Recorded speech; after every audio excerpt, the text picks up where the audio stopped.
Las noticias, protagonistas y tendencias del momento.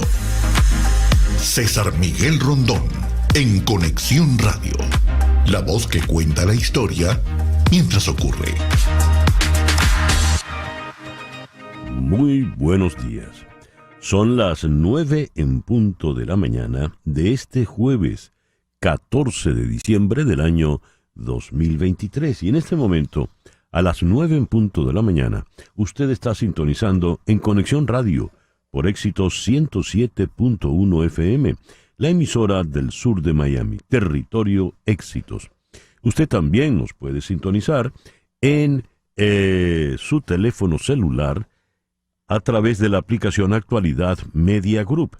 Esta aplicación usted la puede descargar de manera gratuita en su celular. Y si entra en éxitos107.com, además de escucharnos, pues nos puede ver. Muy buenos días a todos los que están asomados ya por acá. Recibo el saludo de María Isabel Vargas en Palmersville, Tennessee. Café para todos, dice ella. José de Villa y su abrazo estrangulante en Maracaibo. Jesús Grajirena, desde Caracas, Venezuela. Dice acá, a propósito del tema de ayer sobre las emociones que asfixian al venezolano que está dentro del país. María Alejandra Alfonso en Gainesville, aquí en Florida. En Toronto, Alfredo y Marianela. Doña María Lisa Cifontes en Caracas. El Nava, desde Caracas, un saludo a su querida esposa Margot, porque hoy están de aniversario. Bueno, salgan a...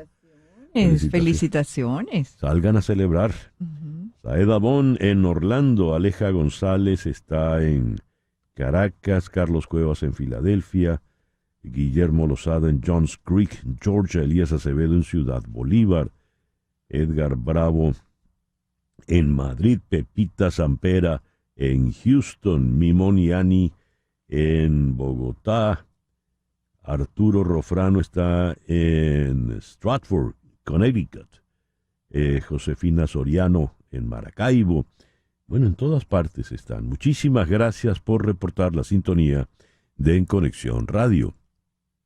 En Conexión Radio es una producción de Floralicia Anzola para Éxitos 107.1 FM. Muy buenos días, Floralicia. Buenos días, César Miguel. Y como el resto de la audiencia, todo el mundo está esperando este 15 de diciembre porque falta comprar regalo. Así es. Ya tenemos empeñado la quincena. Ya no ha llegado y ya se fue. Feliz día. Muy bien. Laura Rodríguez está en la producción general. Muy buenos días, Laura. Muy buenos días a todos. Mariel Sofía Rodríguez, allá en Madrid, está encargada de la producción informativa. Buenos días, Mariel Sofía. Muy buenos días, feliz jueves para todos. Jesús Carreño en la edición y montaje. Carlos Prato en los controles. Buenos días, Carlos. Buenos días. Y ante el micrófono, quien tiene el gusto de hablarles, César Miguel Rondón. Hoy es el día de San Juan de la Cruz, día importante. Descubro acá que hay un San Agnelo, San Ares y San Ateo. Yo no sabía que ateo como nombre y hay un santo que es San Ateo. No sé si es un santo particular, porque es ateo. San Dioscoro, San Dróside, San Elías. Bueno, felicitaciones a todos los amigos Elías. En el calendario astrológico tenemos hoy creciente la luna en Capricornio, luna buena para trabajar en solitario, para iniciar algún tipo de disciplina, buena para dedicarse a todo aquello que le exija a usted una concentración especial. Es la luna ideal para recuperar el tiempo perdido. Muy buena, es una luna propicia para todo lo que tiene que ver con las finanzas. Luna creciente en Capricornio, Sol en Sagitario y Mercurio retrógrado. Hoy es el Día Mundial del Mono. Dice acá, desde el 14 de diciembre se celebra desde el 2003 el Día Mundial del Mono. Se desconoce por qué, pero parece que parte de su popularidad se debe a los estudiantes de la Universidad de Michigan que tomaron la fecha y la convirtieron en todo un evento artístico, con exposiciones de esculturas, pinturas y hasta fiestas temáticas, en honor a todos los seres simiescos, no solo los monos. Y aunque usted no lo crea, hoy es el Día Nacional de la Persona Obesa. Esto se celebra básicamente en España. De acuerdo con reportes publicados por la Encuesta Europea de Salud, se estima que la tasa de obesidad en adultos en España es superior al 53%. ¿Cuál será la tasa de obesidad aquí en Estados Unidos? Debe ser muy, muy alta. Nuestra agenda para el día de hoy, jueves 14 de diciembre. Con el apoyo total de los republicanos, la Cámara de Representantes autoriza investigar al presidente Joe Biden. Así que hay que ocuparse de este tema. La votación fue 221 a 212. Dejó constancia de que todos los republicanos apoyan un proceso de impeachment que puede llevar a la pena máxima para un presidente. Castigo por lo que la Constitución describe como crímenes y faltas graves. Esto lo vamos a abordar con el abogado y analista político Rafael Peñalver, aquí en Miami. Con el economista Alberto Bernal vamos a tocar lo siguiente. El Banco Central, la Reserva Federal, aquí en Washington, ha mantenido en el día de ayer su última reunión del año y ha lanzado un mensaje de optimismo para los mercados financieros. El aterrizaje suave de la mayor economía del mundo está avanzando y sus análisis prevén 3 bajadas de tipos de interés en 2024. En Lima vamos a conversar con Manuel Pulgar Vidal, líder global de clima y energía de WWF. Fue el presidente de la COP20, antes fue ministro del Ambiente en Perú. El Pacto de la Cumbre del Clima de Dubái pide a los países un esfuerzo global para dejar el petróleo, el carbón y el gas. La prórroga de la COP28 ha generado un acuerdo para solicitar a las partes que contribuyan a realizar esa transición lejos de los combustibles fósiles y que se acelere en esta década crítica si se pretende recortar las emisiones de gases lo suficiente para limitar el calentamiento global a 1,5 grados centígrados extra, como dicta la ciencia. En Madrid vamos a hablar con Mariano de Alba, él es asesor senior del Crisis Group. ¿Qué está en juego y qué se puede esperar de la reunión entre Guyana y Venezuela? Hoy jueves, Nicolás Maduro y el presidente guyanés Irfan Ali se reunirán en San Vicente y las Granadinas con el fin de bajar la tensión sobre la disputa que ambos países mantienen sobre el Esequibo. Veremos qué nos adelanta Mariano. En Caracas vamos a conversar con la ingeniero Celia Herrera a propósito del terrible accidente que ocurrió ayer en la autopista Caracas-Guarenas, la autopista Mariscal de Ayacucho. Al menos 25 muertos dejó esta tragedia. ¿Qué ocurrió allí? Y en Miami vamos a conversar con el cuatrista, el virtuoso Henry Linares. Se presenta con su concierto de gaitas at the Yard en Doral Jar, Miami. Nuestro foro de hoy: ¿qué pasa con el acuerdo de Barbados y las elecciones previstas para el 2024? Este tema tan delicado e interesante lo vamos a tocar con el politólogo John Magdaleno en Caracas y aquí en Miami con el periodista Eugenio Martínez. ¿Por qué el Consejo Nacional Electoral, en definitiva, no da a conocer las fechas de las elecciones del 2024? A las 9:09, Capicúa, entramos en las efemérides de este 14 de diciembre. En 1503 nació Nostradamus, famoso médico y adivino francés, las profecías de Nostradamus. El 14 de diciembre de 1542, la princesa María Estuardo sucede a su padre Jaime V y se convierte en la reina María I de Escocia. Tenía solo 6 días de edad, no 6 años, 6 días. El 14 de diciembre de 1799, a los 67 años, falleció George Washington, el primer presidente de los Estados Unidos, general de los ejércitos de los Estados Unidos. Es el rango militar más alto en este país, equivale a ser un general de 6 estrellas. Entrando en los tiempos que corren, el 14 de diciembre de 1900, en Berlín, Max Planck presenta su derivación teórica de su ley de radiación del cuerpo negro, dando origen así a la mecánica cuántica. 14 de diciembre de 1922, en Cabimas, Venezuela, el reventón del Pozo Barroso II descubre el potencial petrolero del campo costanero Bolívar en la costa oriental del lago de Maracaibo. Y siguiendo con Venezuela y el petróleo, el 14 de diciembre de 1936, durante la presidencia de López Contreras, se da la primera huelga petrolera en Venezuela. El 14 de diciembre de 1947 se realizan las primeras elecciones presidenciales libres, secretas y directas en Venezuela, que las gana Rómulo Gallegos, el maestro Gallegos, el gran novelista y maestro de Acción Democrática.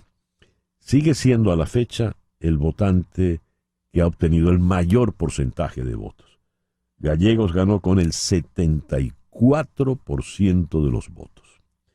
Y hoy está cumpliendo 57 años Carl Herrera, el primer basquetbolista venezolano en jugar en la NBA. El 14 de diciembre de 1914, a la edad de 73 años, falleció el gran compositor, director, pianista italiano Giovanni Sgambati.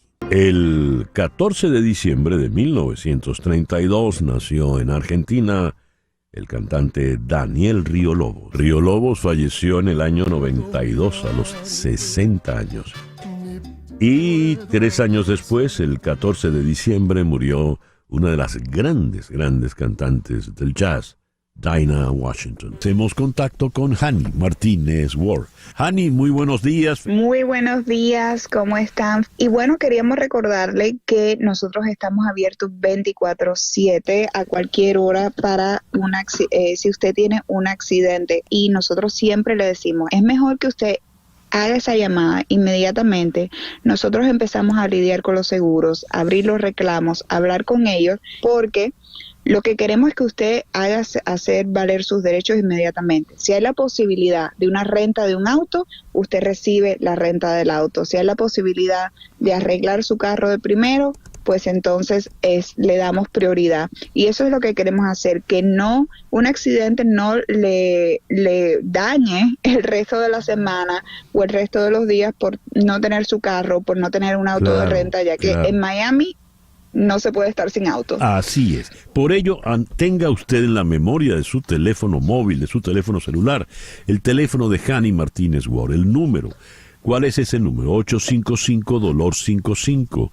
855-DOLOR-55, que equivale a 855-365-6755. Le repito, 855-365-6755. Y muy importante lo que dijiste, Hani, 24/7 están allí para atender en cualquier caso de accidente, ¿es así?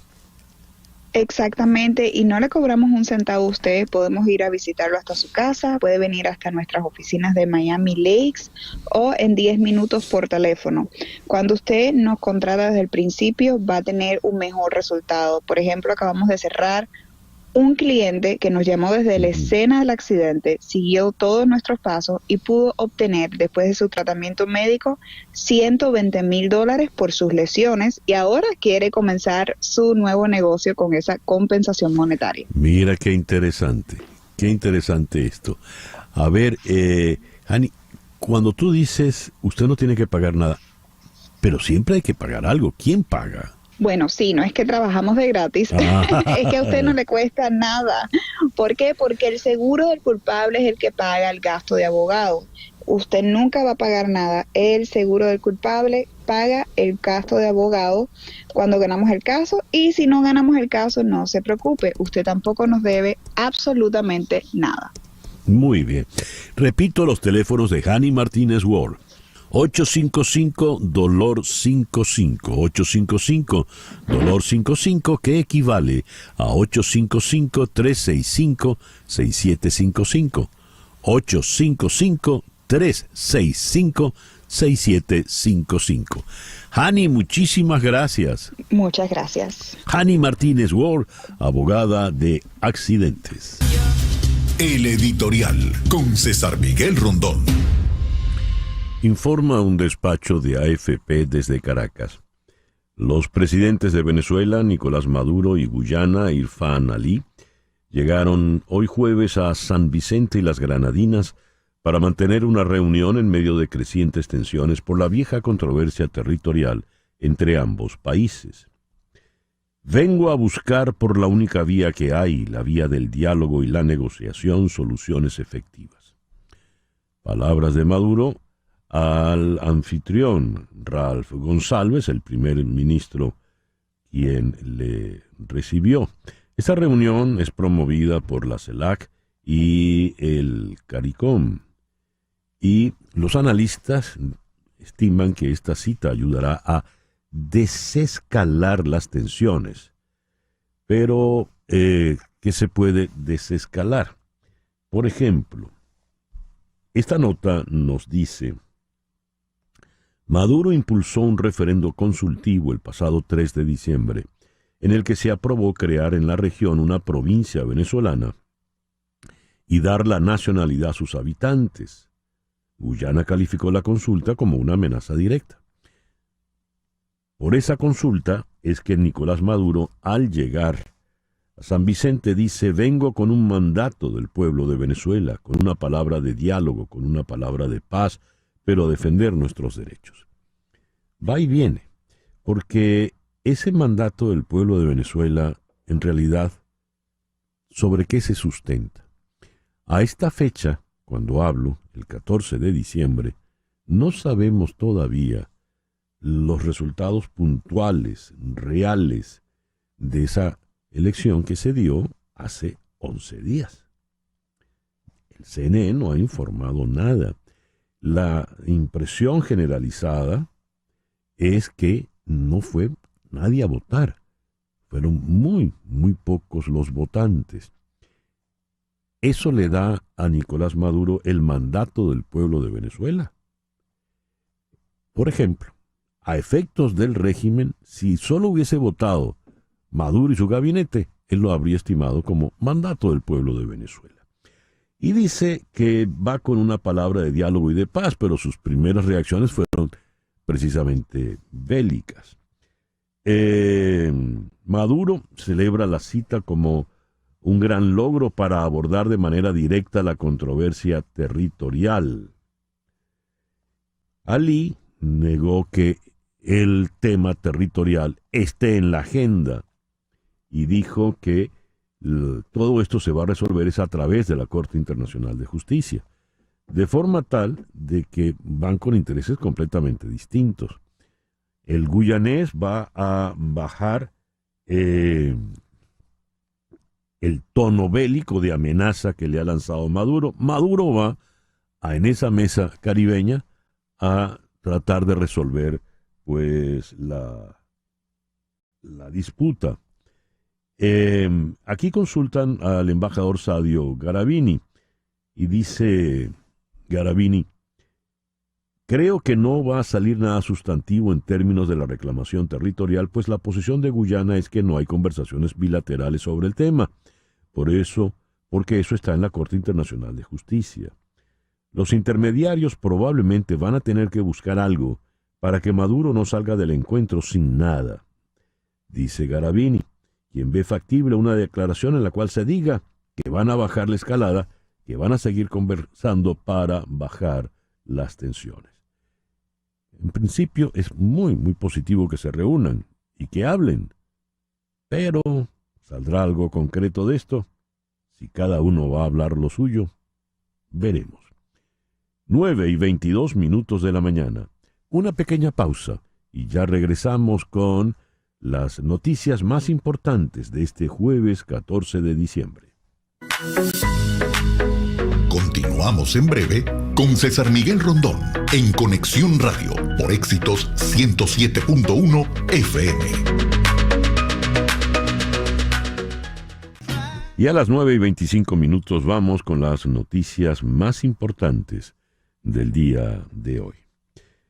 Los mercados bursátiles subieron a niveles récord después de que la Reserva Federal mantuviese estables los tipos de interés y señalase que prevé recortar los tipos en unos 75 puntos básicos el próximo año. La proyección récord en la bolsa se produjo cuando se esperaba ampliamente que los bancos centrales de Europa mantuvieran las tasas estables hoy, después de importantes aumentos en los últimos años. La noticia positiva, un analista la llegó a calificar como un regalo anticipado de vacaciones, ofrece potencialmente un respiro a los países en desarrollo muy endeudados, que han tenido que endeudarse en euros y dólares para cortejar a inversores temerosos del riesgo cambiario. En el accidente en la autopista Gran Mariscal de Ayacucho, al oriente de la ciudad de Caracas, en el sentido Caracas-Guarena, murieron más de 25 personas, según el periodista Javier Ignacio Mallorca. ¿Cómo ocurrió? El portal El Pitazo lo informa. Un camión que el día anterior había caído por un abismo provocó que se instalara un dispositivo de seguridad en la zona, y esto sorprendió a varios automóviles que terminaron chocando, incluido uno cargado de tiner. En eso, una gandola que pasaba por la zona perdió el control, se estrelló contra los accidentados y generó el incendio que involucró a 17 vehículos más. Todavía hay una veintena de heridos. El Senado de Estados Unidos aprobó un proyecto de ley de defensa de $886 mil millones por 87 votos a favor y 3 en contra. Busca establecer la política del Pentágono y proporcionar un aumento salarial del 5,2% para el personal militar. En Washington, los legisladores demócratas y la Casa Blanca están considerando otorgar a la administración nuevos poderes para expulsar a los inmigrantes del país como parte de una posible reforma migratoria para satisfacer a los republicanos que están bloqueando la ayuda a Ucrania, según dos fuentes familiarizadas con las discusiones. Las fuentes también dijeron que estaba sobre la mesa una expansión significativa de la detención y deportación de inmigrantes, aunque en este momento ni siquiera existe un marco formal para un acuerdo, según lo reportado por NBC. La Unión Europea ha alcanzado un acuerdo sobre el borrador final de la Ley de Inteligencia Artificial, considerada la primera legislación del mundo para limitar el creciente poder de los sistemas de inteligencia artificial y de las empresas que los desarrollan. La ley pretende prohibir los sistemas de inteligencia artificial que supongan un riesgo inaceptable para la ciudadanía y la democracia, como los que utilizan datos personales sensibles y aptos para la manipulación psicológica, la clasificación social y la elaboración de perfiles raciales, sexuales y religiosos. Los legisladores también han tenido en cuenta los programas de inteligencia artificial generativa como ChatGPT y los que utilizan tecnologías para crear imágenes manipuladas, exigiendo transparencia sobre los datos y la propiedad intelectual. Además, cualquier aplicación comercial de inteligencia artificial considerada de alto riesgo tendrá que cumplir unos requisitos. El primer ministro de Israel, Benjamín Netanyahu, desafió los llamados a un alto al fuego en Gaza y dijo que sus fuerzas lucharían hasta el final, hasta la victoria, a pesar de sufrir la mayor cantidad a pesar de sufrir las mayores pérdidas en combate en más de un mes. La presión internacional generalizada para que ponga fin a su guerra contra Hamás preocupará menos a Israel que las críticas cada vez más ruidosas de Estados Unidos, su aliado más firme. El asesor de Seguridad Nacional de Estados Unidos, Jake Sullivan, debía estar en Israel luego de los recientes comentarios del presidente Biden, que describieron la campaña de bombardeos del país como indiscriminada. También hay señales concretas de que Estados Unidos está moderando el apoyo a Israel. Una venta planificada de 20,000 rifles se retrasó, según Reuters, por preocupaciones de ataques de colonos israelíes contra palestinos en Cisjordania. En Moscú, Vladimir Putin afirmó que la paz en Ucrania llegará cuando Rusia alcance sus objetivos, que no han cambiado desde el inicio de la campaña militar en febrero de 2022. Precisó Putin que se trata de la desmilitarización, desnazificación de Ucrania y garantías de su estatus neutral. El jefe del Kremlin aseguró en rueda de prensa de fin de año que hoy día Ucrania casi no produce ningún armamento y que no logró nada durante su gran contraofensiva, iniciada el pasado verano, mientras que las tropas rusas mejoran, dice Putin, sus posiciones en el frente. La Cámara de Representantes votó ayer a favor de autorizar una investigación de juicio político contra el presidente Joe Biden. Los legisladores también citaron a su hijo, Hunter, quien se negó a declarar en una audiencia privada y, en cambio, repitió su oferta de testificar públicamente. Los republicanos dijeron que tomarían medidas para declararlo culpable de desacato al Congreso. No se ha presentado ninguna prueba de irregularidades que respalde las acusaciones de corrupción financiera del presidente, pero el proceso aún podría presentarle problemas, según el corresponsal de la BBC en Washington, quien escribió: a veces las expediciones de pesca capturan un pez. Lo interesante es que esto se logró con el apoyo total de los republicanos. Todos los republicanos apoyaron el proceso políticamente cargado a pesar de las persistentes preocupaciones entre algunos miembros del partido de que la investigación aún no ha producido pruebas de conducta indebida por parte del presidente Biden. La votación fue de 221 a 212, procurando el impeachment. Autorizar la investigación de un mes garantiza que la investigación de juicio político se extienda hasta el 2024, cuando Biden se postulará para la reelección, y parece probable que enfrente al expresidente Donald Trump, quien ya fue acusado en su oportunidad 2 veces de impeachment. ¿Qué va a ocurrir con esta medida tratando de resolverlo? La decisión de realizar una votación se produjo cuando el presidente de la Cámara, Mike Johnson, y su equipo de liderazgo enfrentaron una presión cada vez mayor para mostrar avances en lo que se ha convertido en una investigación de casi un año centrada en los negocios de los miembros de la familia de Biden. Si bien su investigación ha planteado cuestiones éticas, no ha surgido ninguna evidencia de que Biden haya actuado de manera corrupta o haya aceptado sobornos en su cargo actual o anterior como vicepresidente. Antes de la votación, el Speaker Johnson lo llamó el siguiente paso necesario y reconoció que hay muchas personas que están frustradas porque no se ha avanzado más rápido. Ahora sí tenemos ya al doctor Peñalver. Rafael, muy buenos días. Gracias por atendernos. Muy buenos días, César Miguel. Siempre es un gusto estar con ustedes. Muchísimas gracias. A ver, no hay pruebas suficientes o pruebas evidentes, pero aún así, todos los republicanos en la Cámara han votado a favor, 221 contra 212, para que se investigue a Joe Biden. ¿Cuál es el próximo paso ahora? El próximo paso es que se abra una investigación que ya se abrió formalmente ayer, pero ahora empiezan a nombrar abogados, empiezan a nombrar a ponerle de sopinas una orden del Congreso para que comparezcan ante vistas que van a celebrar en el Congreso. Y pues comienza el proceso que obviamente el objetivo es hacerle el impeachment, el juicio judicial a Joe Biden.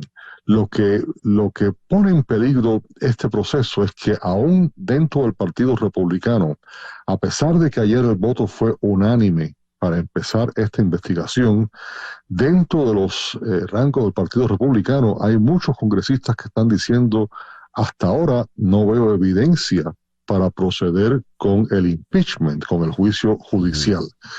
¿Qué cosa es lo que hay hasta ahora en realidad? En realidad es que este señor Hunter Biden recibió millones de dólares de compañías de Ucrania y compañías de China.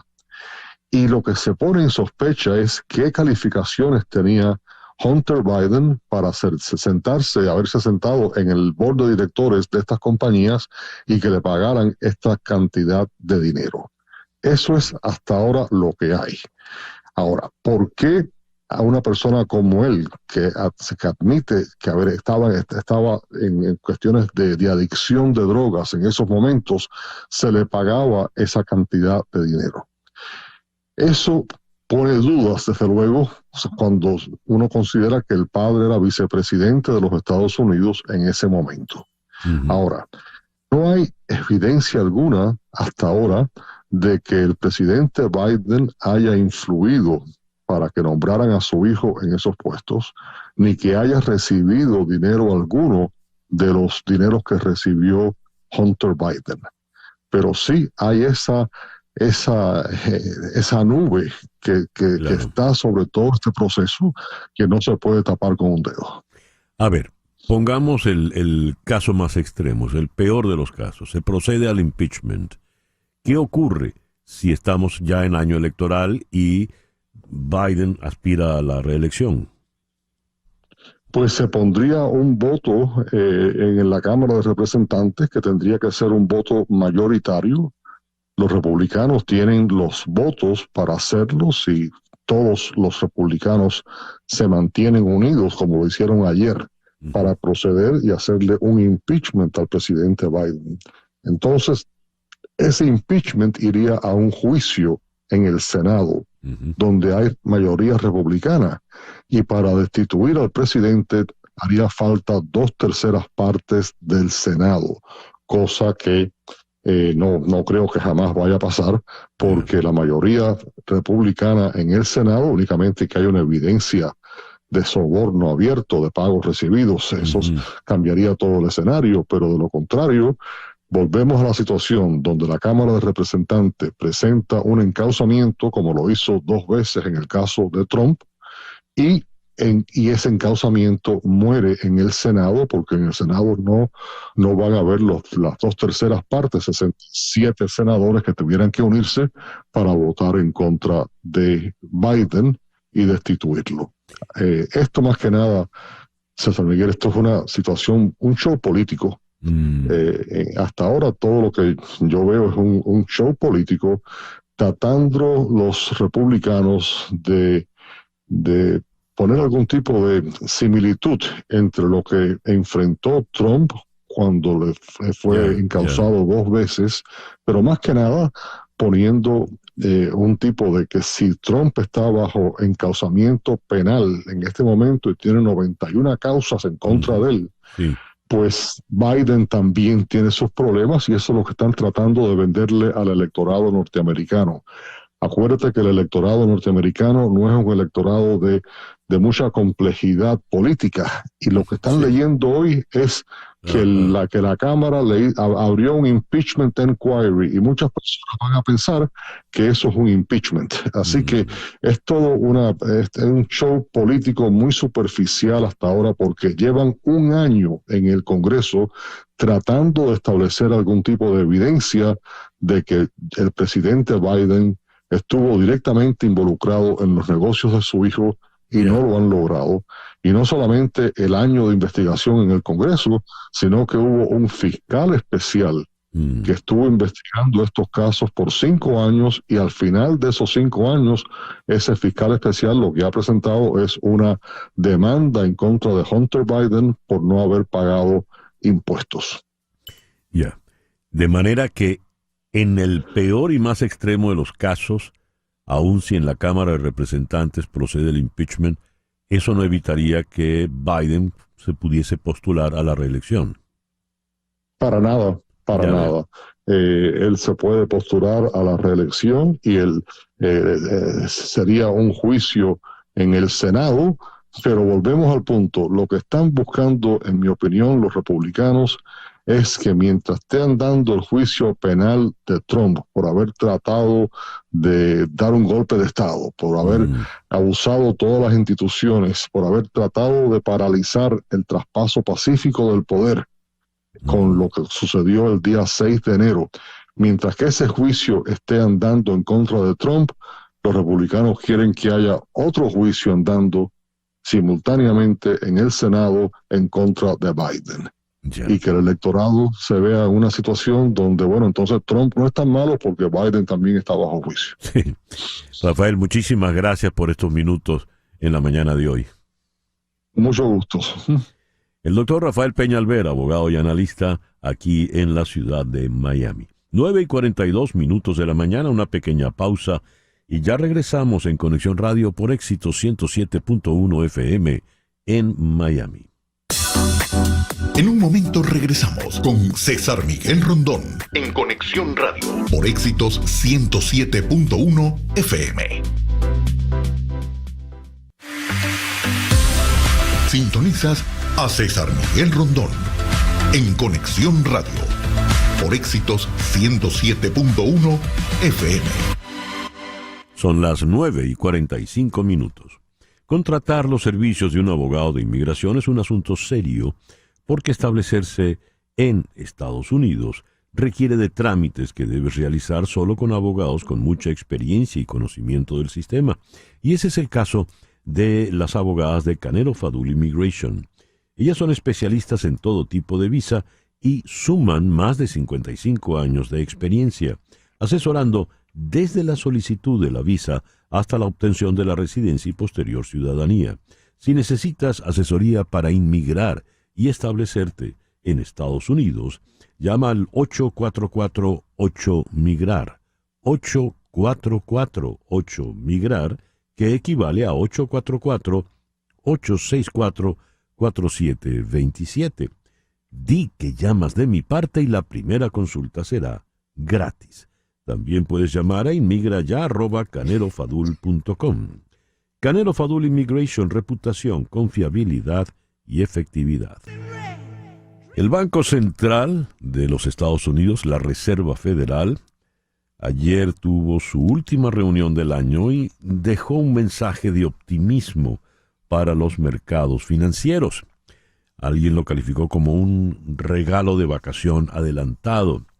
El aterrizaje suave de la mayor economía del mundo está avanzando y los análisis prevén 3 bajadas de tipos de interés para el 2024, con una inflación a la baja en todo ese periodo. ¿Qué significa la decisión de la Reserva Federal en el día de ayer? Consultemos al economista Alberto Bernal. Alberto, muy buenos días. Muy buenos días, César Miguel. Muchas gracias por tenerme en el programa. Alberto, ¿qué significa esta decisión de la Reserva y qué nos espera, qué nos anuncia para el ya entrante 2024?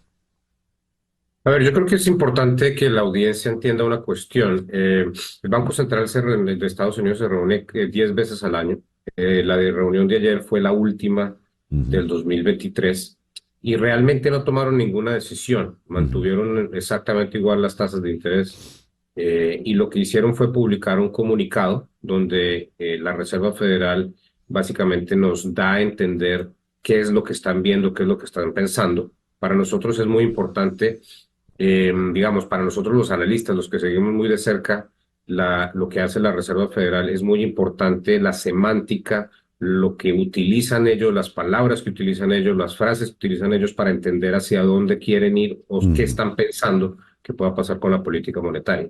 Entonces hubo unos cambios sutiles en el comunicado comparado con el anterior que me permiten a mí, por ejemplo, César Miguel, hacer una predicción, que es que yo creo que la Reserva Federal ya dejó de subir las tasas de interés, creo que las va a mantener estables por unos meses, pero creo que va a comenzar a disminuirlas en marzo del 2024 y que las va a disminuir en 175 puntos básicos durante todo el 2024, porque la inflación está cayendo y porque el crecimiento va a ser menor. Eso, digamos, es lo que estoy pronosticando yo que va a pasar de aquí a final del 2024. Ahora, ¿qué dijo? La Reserva Federal también tiene un documento que se llama el Summary of Economic Projections, que es básicamente todos los miembros de la Fed hacen sus apuestas, dan sus visiones sobre qué pueda pasar con la economía, con la inflación, con las tasas de interés, y todo eso se pone en un compendio, en un documento, donde se hacen unas gráficas y esas gráficas son extremadamente importantes para el mercado. Se llama la gráfica de los puntos, de dots chart, que es básicamente donde yo miro eso y queda clarísimo o queda explícito dónde quiere la Reserva Federal, los miembros de la Reserva Federal, la mediana de la Reserva Federal, que vayan a terminar las tasas de interés en el 2024, 2025 y en el largo plazo. Entonces, eso nos lo dijeron ayer. Nosotros, los que vivimos de esto, del análisis, entendimos muy bien y qué es lo que está viendo la Reserva Federal. Y la sorpresa, César Miguel, es que la Reserva Federal está en este momento viendo una posibilidad de que las tasas de interés bajen más comparado con lo que había pasado en la reunión de hace 3 meses. ¿Podrían bajar hasta qué nivel, Alberto? Las tasas de interés, en mi opinión, van a volver a bajar a niveles de 2,5% de las tasas de intervención, pero eso va a pasar hacia niveles, en momentos yo pensaría que eso solamente va a pasar en el 2025, no en el 2024. De manera tal de que el alivio sería para el 2025, le tocaría al próximo presidente de Estados Unidos. Claro, ahora, el alivio lo vamos a comenzar a sentir de todas maneras cuando comiencen a bajar las tasas de interés, porque, digamos, la gente se acostumbra a una tasa de interés alta. Déjame darte un ejemplo. Antes de la pandemia, comprar un carro en Estados Unidos podría tener una tasa de interés de 2-3%, ¿cierto? En este momento puede que te cobrará la compañía que te vende el carro, te puede cobrar 7, 8, 9% más o menos, dependiendo de tu crédito, de cuál sea tu calificación de crédito. Yo pienso que para el 2024 ese 8% que recibe la mayoría de la gente muy seguramente se devuelva al 5%. Entonces es más alto que el 2 que existía antes de la pandemia, pero es menor que el 8. Por supuesto. Alberto, muchísimas gracias por atendernos en la mañana de hoy. Con muchísimo gusto. Hasta luego. Gracias al economista Alberto Bernal. En este momento nos habló desde la ciudad de Lima. 9:52 de la mañana. Las noticias de este momento en Conexión Radio. ¿Qué noticias tenemos en este momento, Flor Alicia? Bueno, César, el director Daniel Barenboim recibió por 5ª vez la Legión de Honor, la más alta orden al mérito de Francia. El hombre de 81 años de edad ha dado un paso atrás en la música desde que le diagnosticaron una enfermedad neurológica grave el año pasado. Se retiró de una gira por Norteamérica hace 3 semanas por motivos de salud. Barenboim, que es judío, fundó la orquesta West Eastern Divan, que reúne a jóvenes músicos de Israel, los territorios palestinos y los países árabes. Barenboim escribió en The Guardian, después de los ataques de Hamás del 7 de octubre, «Nuestro mensaje de paz debe ser más fuerte que nunca». El presidente francés, Emmanuel Macron, le dijo a Barenboim que «tu verdadera patria es la música». Así es, su verdadera patria. Él es oriundo de Argentina. Es un gran pianista. Hay un concierto de Brahms donde él está al piano, dirigida a la orquesta por Dudamel. Y es un gran tanguero. Hay un disco precioso de Barenboim tocando tango, se titula Mi Buenos Aires Queridos. Y lamentablemente ese problema neurológico pues lo va a retirar de los escenarios. Lo va a retirar. Pero es además un hombre de paz. Uh-huh. Esa idea de la gran orquesta West Eastern es una idea maravillosa. Gracias, Flor Alicia. Son las 9:54 de la mañana. El Pacto de la Cumbre de Dubái pide a los países un esfuerzo global para dejar el petróleo, el carbón y el gas. La prórroga del COP28 ha generado un acuerdo para solicitar a las partes que contribuyan a realizar esa transición lejos de los combustibles fósiles y que se acelere en esta década crítica si se pretende recortar las emisiones de gases lo suficiente para limitar el calentamiento global a 1,5 grados Celsius extra, como dicta la ciencia. ¿Cómo hemos de recibir el dictamen de la COP28? Vamos de regreso otra vez a Lima. Allí está Manuel Pulgar Vidal, quien fue líder global del clima y energía del World Wildlife Fund, fue presidente de la COP20 y ministro del Medio Ambiente en el Perú. Manuel, muy buenos días. Muchísimas gracias por atendernos en la mañana de hoy.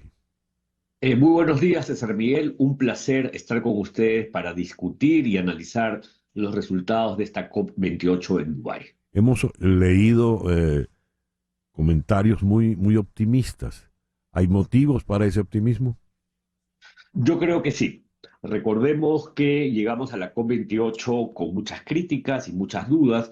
El hecho que se celebrase en un país cuya principal actividad económica es el petróleo, sí. El hecho que su presidente, Al Jaber, fuese a su vez el CEO de una empresa petrolera, hacía a muchos dudar que pudiésemos obtener un buen resultado.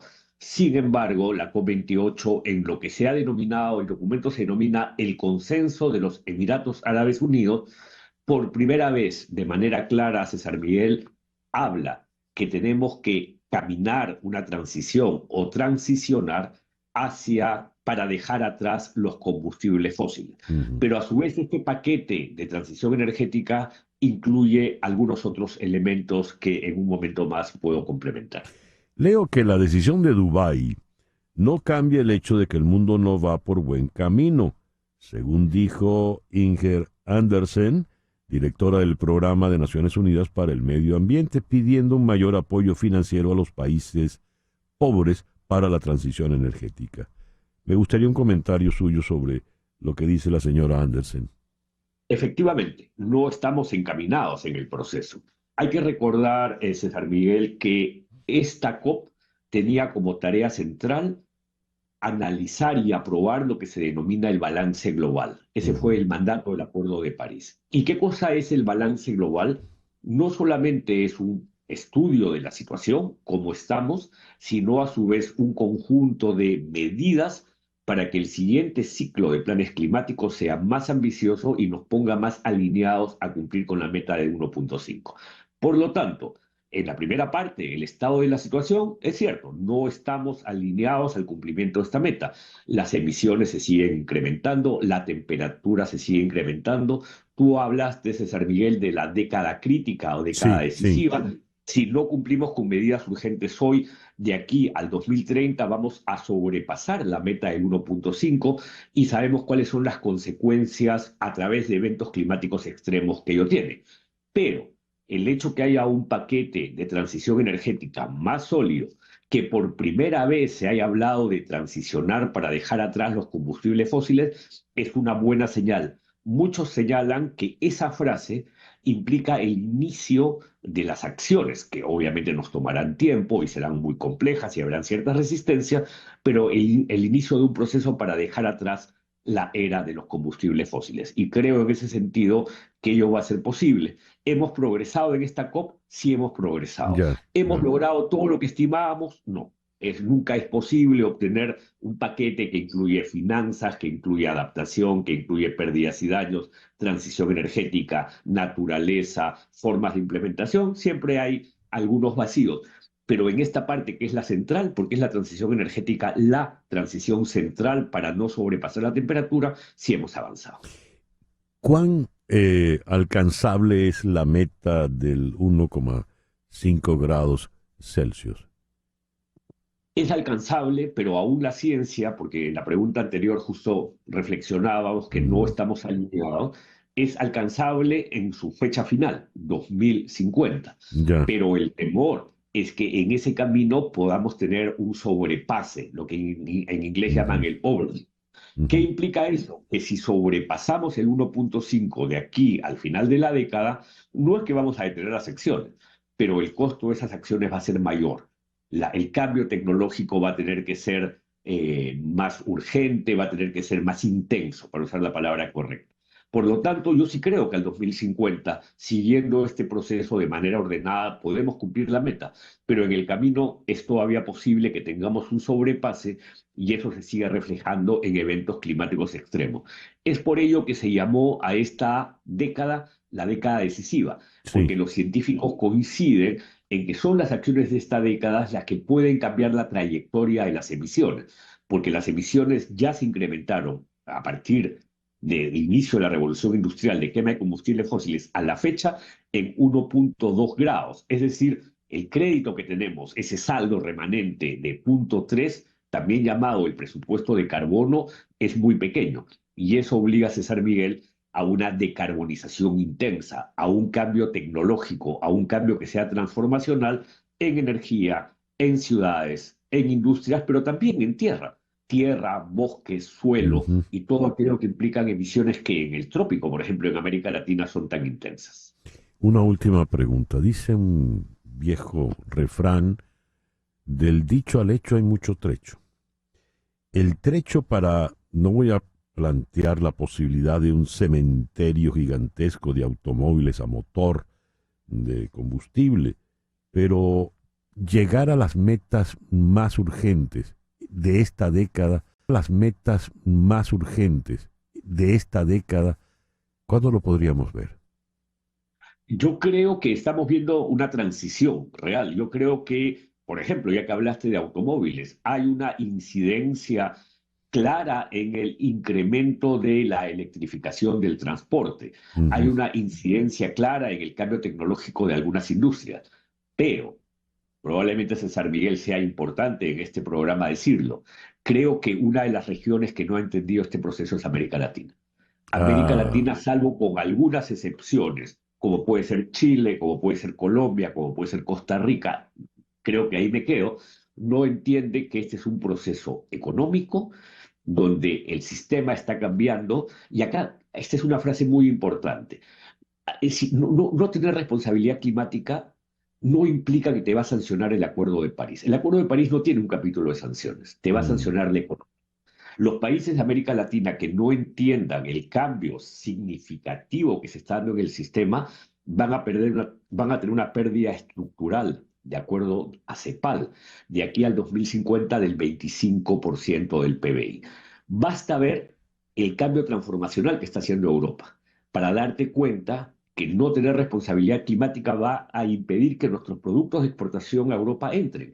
Europa, César Miguel, sin querer ser complejo en el debate, está discutiendo una norma, ya se aprobó, se aplicaría en 2026, que se llama ajuste de carbono en frontera. ¿Qué es lo que pretende? Que aquel país que pretenda hacer llegar a Europa un producto en cuyo proceso de manufactura tenga mucho carbono, le van a poner una carga tributaria para sancionar ese proceso. Entonces, para que veas cómo la economía ya está cambiando, la economía ya está incorporando consideraciones climáticas. Excelente. Manuel, muchísimas gracias por estos minutos en el programa de hoy. Te agradezco mucho, César Miguel, y hasta cualquier otra oportunidad. Gracias. Manuel Pulgar Vidal fue presidente de la COP20, fue ministro del Ambiente en Perú y es experto, ya lo escucharon, en estos temas de cambio climático, líder de las delegaciones de la World Wildlife Fund. Nos habló desde la ciudad de Lima. 10:04 de la mañana, una pequeña pausa y ya regresamos en Conexión Radio por Éxito 107.1 FM en Miami. Una pausa y regresamos con César Miguel Rondón. en Conexión Radio. Leo lo siguiente. En el acuerdo político firmado en Barbados, hay 12 garantías electorales que las delegaciones del oficialismo y la oposición se comprometieron a cumplir. Sin embargo, a casi 2 meses de la firma del documento, se suscribió el 17 de octubre, no se registran avances. El retraso en un principio se le atribuyó a la realización del referéndum consultivo sobre el Esequibo. El CNE estaba ocupado de eso. Pero ha pasado tiempo, una semana después de la consulta, nada ha cambiado. Al día de hoy no se maneja información sobre nuevas jornadas de actualización del registro electoral dentro y fuera de Venezuela, y ni siquiera se ha anunciado la fecha de la elección presidencial prevista para el segundo semestre del 2024. Y viene entonces la pregunta: ¿por qué ni siquiera el Consejo Nacional Electoral ha dado a conocer las fechas de las elecciones? Vamos a abordar este tema. ¿Cuán vigente está el Acuerdo de Barbados? Con el politólogo John Magdaleno en Caracas y el periodista Eugenio Martínez aquí en Miami. Eugenio, John, muchísimas gracias por sumarse al programa en la mañana de hoy. Un gusto. A tu orden, César. Muy bien. Saludos, John. Comienzo con Eugenio Martínez, quien maneja el tema electoral. ¿Por qué el CNE no solo no ha publicado la fecha de las elecciones para el 2024, es que ni siquiera ha publicado puntualmente los resultados del referendo del 3 de diciembre? ¿Por qué, Eugenio? Bueno, el Acuerdo de Barbados tiene 15 puntos de condiciones políticas y electorales, pero en la práctica de esos 15 puntos, solo 3 realmente pueden tener una incidencia significativa en el resultado de la elección presidencial del próximo año. Y esos puntos que tienen incidencias significativas están asociados a la fecha de la elección. En el Acuerdo de Barbados se estableció que la elección tenía que ser en el segundo semestre de 2024, pero no se le dio fecha concreta a ese periodo, ¿no? El gobierno venezolano en algún momento se dijo que prefería el mes de julio, la oposición prefiere el mes de octubre, en teoría, para la elección. Si la elección es en julio, la convocatoria de la elección debe estar ocurriendo entre febrero y marzo del año 2024. Y la mayoría de los puntos de condiciones políticas y electorales que tienen incidencia significativa en la elección tienen que estar cerrados para febrero o marzo, el caso del registro electoral. Si la convocatoria de la elección se hace en febrero, el registro electoral debería estar cerrando 30 días después que se haga la convocatoria oficial. Es decir, quedan poco menos de 3 meses, suponiendo que la elección sea en julio, para que la mayoría de 4 millones de electores potenciales en el extranjero puedan inscribirse y aproximadamente 2 millones de electores potenciales en Venezuela puedan inscribirse. El tiempo no es suficiente para cumplir con esas metas, aunque este es uno de los puntos más importantes del Acuerdo de Barbados. Está además el punto de la observación internacional, donde hay ganancias y pérdidas, por decirlo de alguna manera, hasta el día de hoy. Se han avanzado conversaciones con el Centro Carter para invitar formalmente al Centro Carter, pero a la vez que se ha avanzado en el Centro Carter, se ha condenado la presencia de la Unión Europea como observador electoral en el año 2024. Así que, desde el punto de vista de lo que está taxativamente escrito en el Acuerdo de Barbados, hay muy pocos avances en materia de condiciones políticas y electorales. El registro está cerrado hasta el día de hoy. El Consejo Nacional Electoral, con el tema del referendo, el resultado del referendo, repitió el comportamiento de la elección de la Asamblea Nacional Constituyente del año 2017. Dar un resultado de participación que sirve para alimentar la retórica política de apoyo al gobierno venezolano, pero no dar ningún tipo de sustento para ese resultado, anunciado en 2017 por Tivisa y Lucena, en 2023 por Elvis Amoroso. Hablaba el periodista Eugenio Martínez. Le pregunto entonces al politólogo John Magdaleno, ¿cómo interpretas tú toda esta madeja de circunstancias que nos acaba de exponer Eugenio? La puedo resumir en una pregunta. ¿Cuán vigente está el Acuerdo de Barbados, John? César, el detalle de fondo es que el acuerdo, en mi opinión, es frágil, es incierto, y el contexto sociopolítico y hasta económico-financiero que encara el régimen autoritario venezolano está lleno de dificultades sistémicas. Menciono algunas para poner en contexto sobre todo a las audiencias de otros países distintos a Venezuela. Sí, por favor. El gobierno tiene un serio, y el régimen político en su conjunto tiene un serio problema de ineficacia reiterada. Esto se puede testimoniar muy fácilmente con el desempeño económico del país durante 8 años de recesión económica, que son los que transcurren desde 2014 hasta 2022. Dentro de esos 8 años hubo 4 de hiperinflación. El efecto devastador sobre el ingreso real de los procesos hiperinflacionarios está bastante bien documentado en la literatura de macroeconomía. Los problemas de servicios públicos en Venezuela son bastante evidentes y perdurables en el tiempo. Hay fatiga entre los venezolanos alrededor del clima de confrontación política. Hay incluso una pérdida de eficacia del discurso oficialista, en mi opinión. Hay, desde luego, unas brechas cada vez más abyectas entre la posición socioeconómica que se exhibe desde altos funcionarios y círculos que le rodean respecto de las condiciones de vida en las que vive la mayor parte de la población venezolana, y obviamente esto erosiona la capacidad de influencia del régimen político. Obviamente el régimen está intentando evadir la celebración de una elección libre y competitiva. Desde hace muchos años en Venezuela no hay tal cosa. Es decir, el cuadro de dificultades sistémicas que encara el régimen político, en mi opinión, hace que el acuerdo de Barbados, mejor dicho, que el incumplimiento del acuerdo de Barbados sea probablemente el escenario de mayor probabilidad de ocurrencia. Entonces, por eso digo, eso es un acuerdo frágil, incierto. Si, por ejemplo, el gobierno habilita a María Corina Machado para para hablar de un tema de actualidad, estaría facilitando un cambio de régimen político.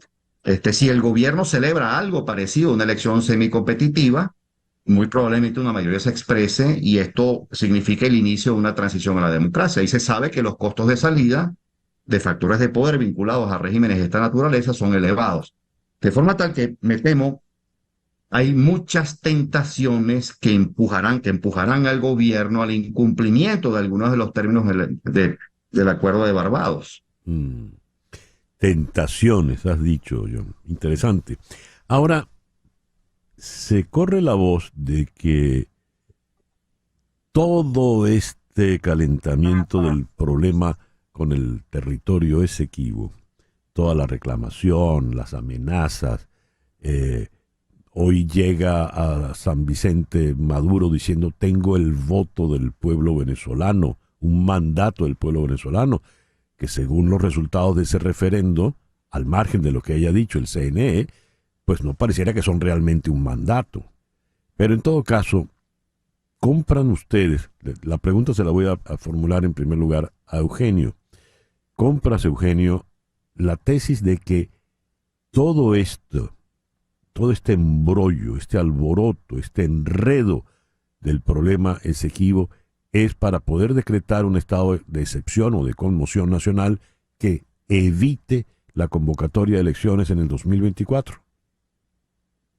Bueno, creo que la tesis de la malvinización, por inventar una palabra, de la crisis venezolana, sí, ha venido cobrando sentido o ha venido aumentando en las últimas semanas. Primero porque el referendo fue el mejor globo de ensayo para lo que puede ser el año 2024. Primero desde el punto de vista electoral, después de movilización política, después de presión a los actores políticos y de última instancia de generar nacionalismo o exacerbar el nacionalismo en torno a la figura de Nicolás Maduro. Resultados oficiales del CNE al margen, el referendo del 3 de diciembre demuestra que la maquinaria del gobierno venezolano sigue sin exhibir su mejor desempeño, y tal vez lo que es más grave para el gobierno venezolano es que su capacidad de incidir y de coaccionar a los electores para que acudan a votar ha mermado significativamente. Y eso no es un tema menor pensando en una elección presidencial del año 2024. Por eso pareciera que han aumentado los rumores acerca de una posible discusión sobre quién pudiese ser un relevo presidencial para Nicolás Maduro. En líneas generales pareciera no existir, más allá de algunos números positivos que pueda tener el gobernador del estado Carabobo, Rafael Lacaba, en las encuestas. En todo caso, si aumentase el clima bélico, la tensión bélica, sin llegar a un enfrentamiento armado, porque eso tiene otro tipo de connotación, hay quien supone que se pudiese decretar un estado de conmoción al interno. No obstante, tanto la Constitución como la Ley de Estados de Excepción prohíbe taxativamente que una elección presidencial se suspenda, aunque exista un estado de excepción. Evidentemente, si el gobierno venezolano quiere suspender la elección, buscará cualquier argumento, aunque no sea legal. Ahora, si Maduro está dispuesto a dar ese paso, es porque definitivamente cierra ya la vía electoral y empezamos a transitar a un escenario mucho más parecido al nicaragüense, o un escenario, aquí seguramente el profesor Magdaleno podrá corregirme en el término, pero mucho más autoritario y mucho más cerrado del que tenemos hoy en día. Hablaba Eugenio Martínez. John, en tu intervención anterior dijiste, si el gobierno decide habilitar a María Corina Machado, evidentemente estaría apostando pues a una salida hacia la democracia, porque se estaría enfrentando a lo que, vistas las circunstancias, pues sobre todo las últimas electorales, tanto primarias como referendo, pues la señora Machado ganaría cómodamente una elección presidencial. Habida cuenta que este es un régimen que no quiere abandonar el poder y hará todo lo necesario, como lo ha demostrado en casi un cuarto de siglo, pues no la va a habilitar. ¿Qué ocurre entonces? Bueno, César, efectivamente, en mi modesta opinión, ese es el escenario más probable, que Machado no sea habilitada. Y la razón de fondo es que Machado probablemente sea una de las figuras públicas, y lo digo sin juicio de valor, solo como observación, probablemente sea una de las figuras públicas que le ha elevado más los costos de salida, factores de poder vinculados al régimen autoritario. Expliquémoslo muy brevemente. Las transiciones a la democracia están alonadas, vamos a decir así, estimuladas por presiones e incentivos. Presiones e incentivos simultáneamente. Las presiones tienen que ser muy significativas y al mismo tiempo, como sugiere una vieja máxima estratégica, hay que dejarle una rendija para la salida de algunos factores de poder. Lo que ha ocurrido durante muchos años es que se le ha elevado de forma sistemática, a mi modo de ver, quizá inconscientemente, a los factores de poder el costo de salir del régimen autoritario, es decir, el costo de retirarle el respaldo a los principales decisores. De lo que se sigue entonces, que siendo el mantenimiento de la inhabilitación el escenario más probable, en particular el de Machado, eso significa que la oposición política, y en particular su dirección política, tiene un imperativo estratégico: empezar a trabajar el escenario de la necesidad de un eventual reemplazo de la candidatura de Machado. Se entiende que, habiéndose celebrado hace poco, el 22 de octubre, la primaria opositora, esto, digamos, no sea objeto de debate público porque no le conviene a la candidata, en efecto, legitimada, María Corina Machado. Debilitaría su posición estratégica y, en verdad, la de toda la oposición. Pero al menos en privado tendría que trabajarse este escenario, porque si llega a ocurrir que en la proximidad de la elección presidencial la oposición no tiene un reemplazo, pues se quedaría el país sin otra opción política. Esto que señalaba Eugenio Martínez es muy importante. El riesgo de una nicaragüización de Venezuela el año que viene, en mi opinión, es un riesgo presente, es un riesgo real. El riesgo de mayores dosis de represión el año que viene es un riesgo real. El riesgo de mayores restricciones y violaciones de garantías para diversos actores, no solo para líderes políticos, es un riesgo real. Ya se hizo el anuncio de que se va a discutir una propuesta de ley contra las ONGs. en la pretensión de que en Venezuela no se financie la actividad de las organizaciones no gubernamentales. Esto, para decirlo en clave militar, César, equivale a cortar el flujo de suministros. ¿Sí? Es la operación que en una confrontación armada se hace para dificultarle las cosas al enemigo. Cortar el flujo de suministros. Bueno, el financiamiento es uno. Es decir, hay demasiadas señales andando como para que pensemos que la elección va a ser libre y competitiva. Cierro con esto último. En mi opinión, el referéndum sobre el Esequibo no es otra cosa que una forma de reencuadrar estratégicamente el contexto entero de la elección presidencial. Figurémonos no solo la posibilidad de un escenario simulado o real de confrontación armada, sino otros escenarios simulados o reales de confrontación no armada, y hasta la eventualidad de que, obviamente, se produzcan alteraciones mayores en las reglas de juego de la presidencial. Así que, en general, para decirlo de forma metafórica, usted vio la película What the Dog. Bueno, en Venezuela estaría planteada una versión de What the Dog en un régimen autoritario hegemónico que, como bien señala Eugenio, coquetea con una autocracia cerrada, coquetea con desplazarse a una autocracia cerrada. Excelente la referencia. El Wag the Dog, una película de Barry Levinson con Dustin Hoffman y Robert De Niro. Magnífica, de verdad. Recomiendo que la vean para entender por completo la metáfora que nos acaba de dar el doctor Magdaleno. Quiero agradecerles, John, Eugenio, que nos hayan acompañado en la mañana de hoy. John Magdaleno, politólogo en Caracas. Eugenio Martínez, periodista aquí en Miami. Gracias, Eugenio. Son las 10:24 de la mañana. Una pequeña pausa y ya regresamos en Conexión Radio por Éxito 107.1 FM en Miami. En un momento regresamos con César Miguel Rondón en Conexión Radio por Éxitos 107.1 FM.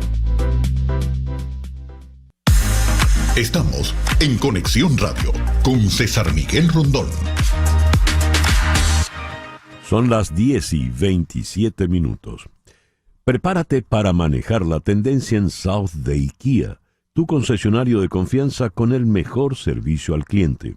Nuestros asesores de ventas están listos para guiarte y mostrarte la mejor opción para ti, ya sea arrendamiento o compra. También te brindarán orientación sobre cómo prepararte para tener un buen historial crediticio antes de comprar un auto nuevo. Y el nuevo auto eléctrico, el EV9, está ya en South Day Kia. Haz tu cita para que lo pruebes cuanto antes. No te lo pierdas. South Day Kia es tu puerta de entrada al futuro. Ven y únete a manejar la tendencia con nosotros. Visita South Day Kia hoy en 17120 South Dixie Highway, Miami, Florida 33157. Te esperamos. Nuestro comentario editorial, hacíamos mención del encuentro para aliviar tensiones, desacelerar las situaciones, el verbo que han usado, entre Venezuela y Guyana a raíz de el referendo del 3 de diciembre. Maduro dice que va a discutir el referendo cara a cara allí en esa mesa, mientras Irfan Ali, el presidente guyanés, dice que eso no está planteado porque eso solo se va a decidir en la Corte Internacional de Justicia. ¿Qué se va a hablar hoy? ¿Qué se podrá lograr allí hoy? Vamos a Madrid para consultar con Mariano de Alba, asesor senior del Crisis Group. Mariano, muy buenos días, muy buenas tardes por allá. Muchísimas gracias por atendernos. Buenos días, César. Muchísimas gracias por la invitación. ¿Qué piensas de esta reunión en San Vicente y las Granadinas? Bueno, yo creo que es una reunión donde de alguna forma hay poco espacio para un resultado muy llamativo. Es evidente que las diferencias entre los dos países son bastante amplias. Por un lado, como tú bien decías, Guyana insiste mucho de que no van a discutir la disputa territorial, porque la posición de ellos desde hace muchos años es que esa disputa se tiene que resolver o terminar de resolver ante la Corte Internacional de Justicia. Por el otro lado, Venezuela llega a la reunión tratando de decir que este es un primer encuentro, que pudiese reabrir una negociación entre ambos países en el marco del Convenio de Ginebra, ¿no? Que al final lo que ese convenio prevé era justamente tratar de resolver la disputa a través de negociaciones directas entre ambas partes y tratar de llegar a un resultado pues mutuamente satisfactorio para ambos países. Pero como decimos, Guyana se está negando y yo creo que la reunión es sobre todo consecuencia del hecho de que hay una importante presión internacional, fundamentalmente del gobierno de Brasil, también de parte de los países del Caribe, pero también diría yo del propio gobierno estadounidense, de que lo mejor en el contexto geopolítico actual es rebajar las tensiones, asegurarse que esto no va a llegar a un conflicto armado, a un enfrentamiento militar, eh, pero sin realmente expectativas de que se aborde pues, lo grueso del conflicto, ¿no? Que al final sigue siendo la disputa territorial entre ambos países. A ver, dices presiones, Mariano. Resulta que Guyana cuenta con el CARICOM y ya sabemos que Hugo Chávez se rindió ante Guyana y dijo que no iba a haber ningún reclamo, ninguna protesta por ninguna inversión que se hiciera en el territorio en reclamación durante su mandato. Y por eso es que esto viene a ser ahora tardío. Además, cuando Chávez mantiene esa posición, Nicolás Maduro era su canciller. Pues bien, el CARICOM está del lado de Guyana. Brasil ha marcado distancia frente a Nicolás Maduro. Petro ha hecho lo propio. Cuba ha sido el gran aliado de Guyana históricamente. Y Estados Unidos, pues, viene de hacer ejercicios militares precisamente con Guyana. ¿Venezuela con quién cuenta? Porque Nicolás Maduro va a esa mesa y dijo al llegar a San Vicente, vengo con un mandato del pueblo venezolano, según la interpretación que él hace del referendo del 3 de diciembre. ¿Qué lleva realmente Maduro a esa mesa? ¿Con quién cuenta él? Bueno, desde el punto de vista de los apoyos internacional, sin duda Guyana tiene pues prácticamente la totalidad de los aliados, ¿no? Como tú lo refieres. Ahora, aunque es cierto que de alguna forma la simpatía ante este hecho la tiene Guyana, yo creo que muchos países de alguna forma, uno, lo que quieren asegurarse es que no haya un conflicto armado. Uh-huh. Dos, algunos también están insistiendo en que pues este es un tema que tiene que resolver la Corte. Y tres, también diría que obviamente esta escalada, al menos retórica por ahora, le ha hecho un gran daño a la imagen internacional del gobierno de Maduro, que justamente venía en una ola de tratar de contrarrestar el aislamiento internacional al que ha estado sometido durante los últimos años. Y te lo digo con varios ejemplos, ¿no? Por un lado, no es para nada un secreto que uno de los bloques que ha hecho más esfuerzos en Washington para convencer al gobierno estadounidense de que se flexibilizara y se levantaran algunas sanciones económicas a Venezuela han sido países del Caribe. Justamente como para tratar de abrir la puerta a una esperanza a que Venezuela reavivara ese esquema que conocemos de Petrocaribe, de petróleo subsidiado. De hecho, cuando se firma el acuerdo en Barbados, el canciller de Barbados dice, bueno, este acuerdo ya es un hecho cumplido y por lo tanto nosotros esperamos que en el corto plazo de alguna forma se reactive, se vuelva a renacer Petrocaribe. Con el único país que yo pienso que pues todavía es una incógnita, pero está planteada esa posibilidad que el gobierno de Maduro pudiese contar, es con Rusia. Está previsto que supuestamente Maduro viajaría pronto a Rusia, todavía no se ha anunciado la fecha. Uh-huh. Rosneft de Rusia, antes de las sanciones estadounidenses, realizó unas operaciones, unas exploraciones muy cerca del área que Venezuela disputa con Guyana.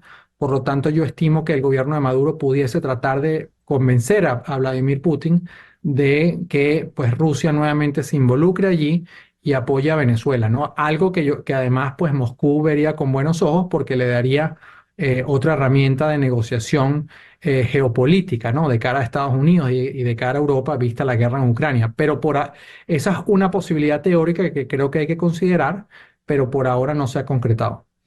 Ya. El hecho de que se sienten a hablar es ya positivo, evidentemente. Ahora, eso es un punto que se podrá anotar. Ali, ¿qué punto se anota Maduro cuando regrese a Venezuela? ¿Con qué llega? ¿Con las manos vacías? No, yo creo que el gobierno de Maduro va realmente a vender la reunión de hoy como un éxito, sobre todo si tenemos en cuenta que recientemente el propio presidente de Guyana y el gobierno de Guyana en declaraciones públicas dijeron que no había absolutamente nada que negociar. Sí. Ahora obviamente esa posición ha cambiado, producto de la presión internacional, no para negociar el tema de la disputa territorial, como decíamos al principio, pero sí para tratar de desescalar tensiones. Y el gobierno de Maduro hábilmente pues vendió o está tratando de vender el resultado del referéndum y esta reunión como un supuesto éxito de que finalmente va a sentar a Guyana en la mesa. Sí. Lo que hay que ver es los términos específicos de lo que se puede acordar, si es que se acuerda algo, y si realmente Guyana pues va a aceptar al menos mantener un canal de comunicación abierto con Venezuela. Habrá que ver en qué términos, ¿no? Porque dudo mucho que lo diga con miras a resolver la disputa territorial. Mariano, muchísimas gracias por estos minutos en el programa de hoy. Muchas gracias, César. Muchos saludos. Mariano de Alba, asesor senior del Crisis Group desde Madrid, 10:37.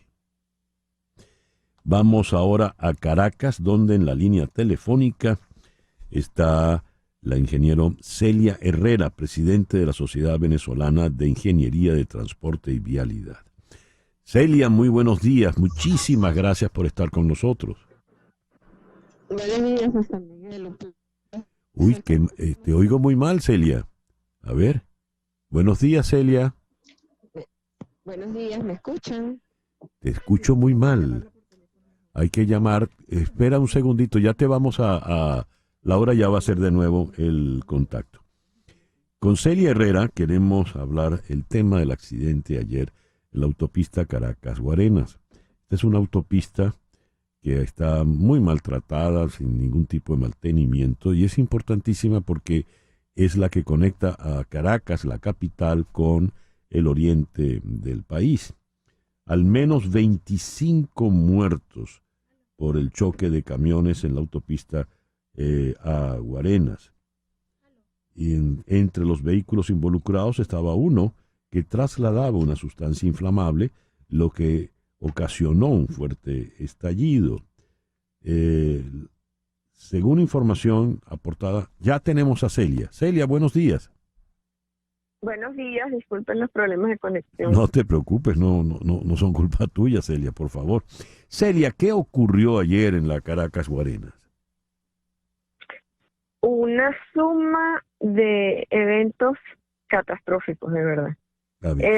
La narrativa es recogida luego de testimonios de personas que estuvieron allí. Hubo un accidente previamente próximo al lugar en que fue el accidente de ayer, el día de anteayer. En este accidente estuvo involucrado una gandola y otros vehículos que quedaron, porque algunos terminaron quedando en los taludes. Y la seguridad del Estado tenía a sus efectivos aparentemente retirando algunos de los vehículos que estaban allá apostados sobre la vía. En este operativo había una restricción de capacidad, de los 4 canales había quedado operativo 1 o 2 canales. Y en ese interín, a esas horas de la mañana de ayer, pues en esa restricción hubo una colisión múltiple en donde varios vehículos estaban detenidos, entre ellos un vehículo de carga que llevaba tiner en su carga. Lamentablemente ellos estaban allí esperando el levantamiento del suceso y en ese momento una gandola que venía bajando también, al parecer por una falla mecánica en los frenos, terminó colisionando contra los vehículos que estaban allí detenidos y el thinner, por supuesto, que era una sustancia volátil altamente combustible, terminó provocando un incendio.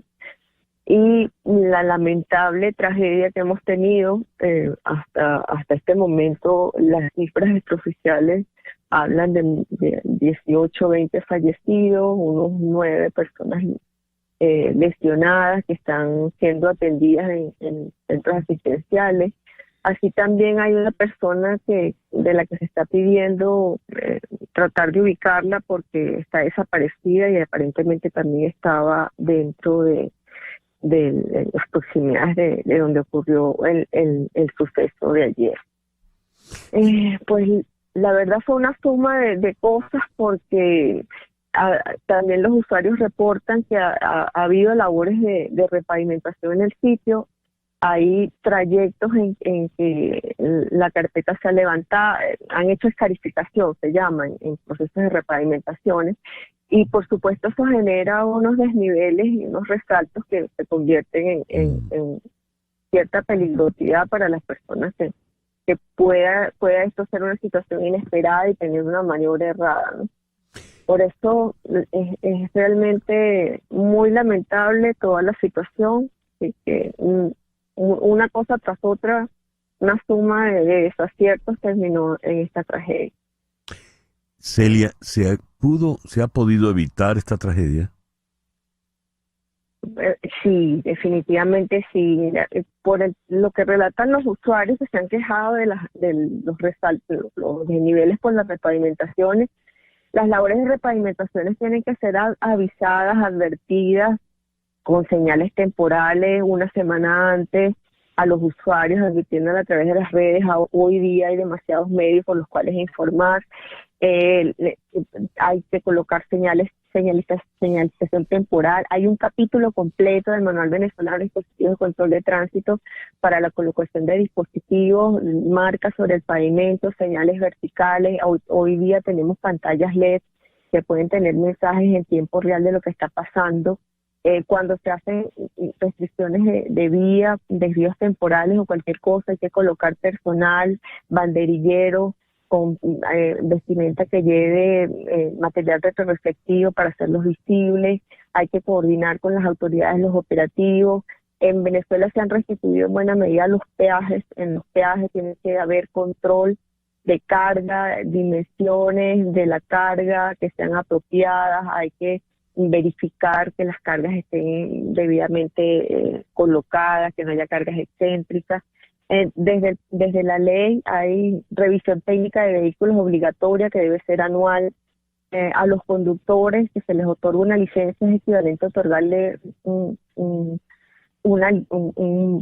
algo que lo califica para. Entonces, esto no puede ser un mero trámite administrativo, se requiere retomar los exámenes teóricos y prácticos para garantizar que quienes conducen un vehículo tienen la pericia para ello, porque es equivalente a darle un porte de armas. Entonces, son cosas evitables. Tan es así, César, que hoy día la Organización Mundial de la Salud, la Organización Panamericana de Salud, ya no se habla de accidentes de tránsito, se llama de siniestros, se habla de hechos viales, porque son prevenibles, son evitables. Todos los siniestros viales son evitables. Sí. Bien. Celia, te agradezco mucho pues que nos hayas atendido en la mañana de hoy. Un placer. Buen día para todos. Gracias, Celia. Celia Herrera, ingeniero, es presidente de la Sociedad Venezolana de Ingeniería de Transporte y Vialidad y profesora en la Facultad de Ingeniería de la Universidad Central de Venezuela. 10:44, una pequeña pausa y ya regresamos en Conexión Radio por Éxito 107.1 FM en Miami. Continuamos en breve con César Miguel Rondón en Conexión Radio por Éxitos 107.1 FM.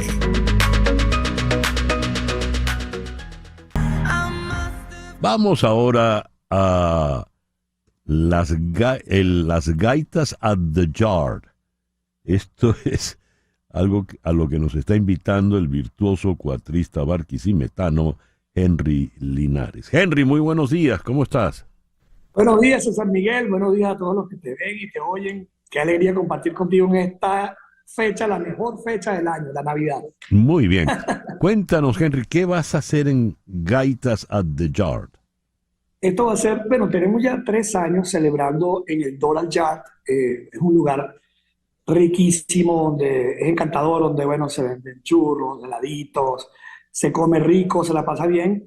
Y bueno, nosotros siempre hacemos nuestro cuatrico de Navidad con mi ensamble. Ahí está el maestro Carlos Pucci en el bajo, Miguel Hernández en la batería, Javiercito Sojo, Guillermo Faxioli.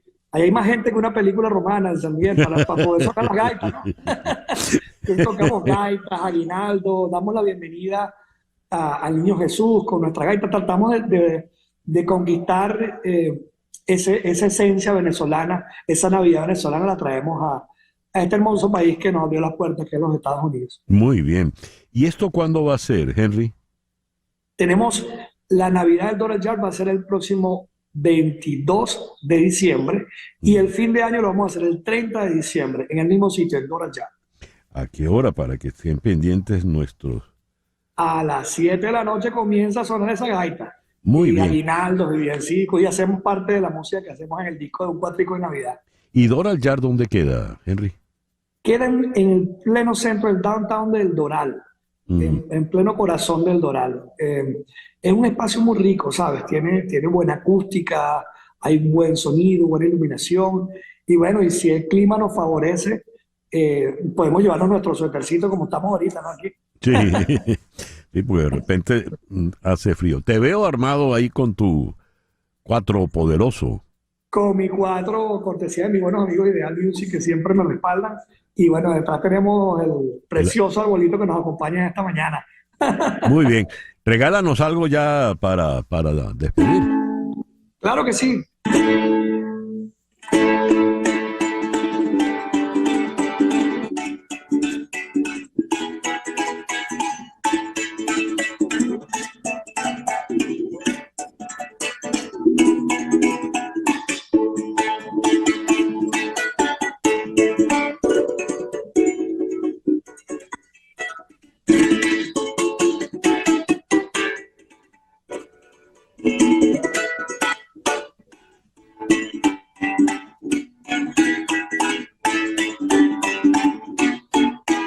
Muy bien.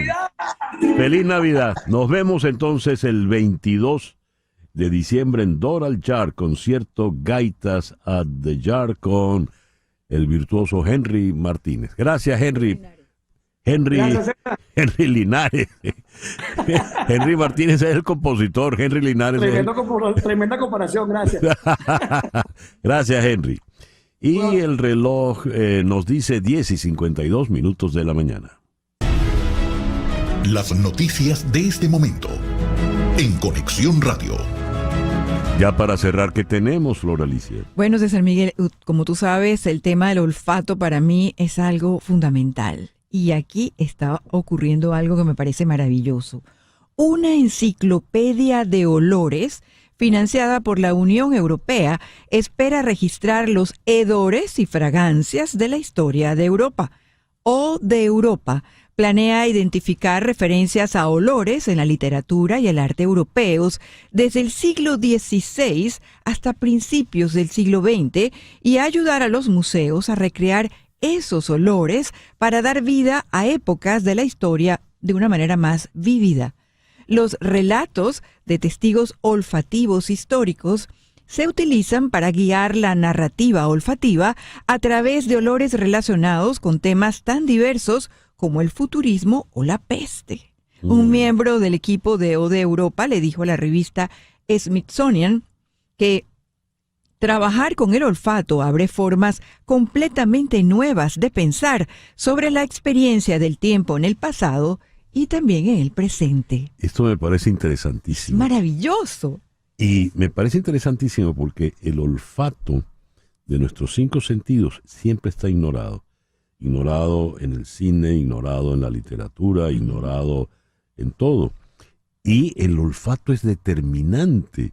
En la memoria. Porque, ¿cómo olía esa gente? Por ejemplo, uno ve Versalles, ¿no?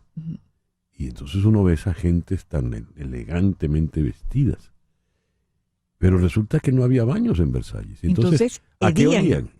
¿Cómo? ¿A qué olían? Exactamente. Es decir, cuando uno piensa en las carabelas de Colón, ¿qué olores hay allí? Exacto.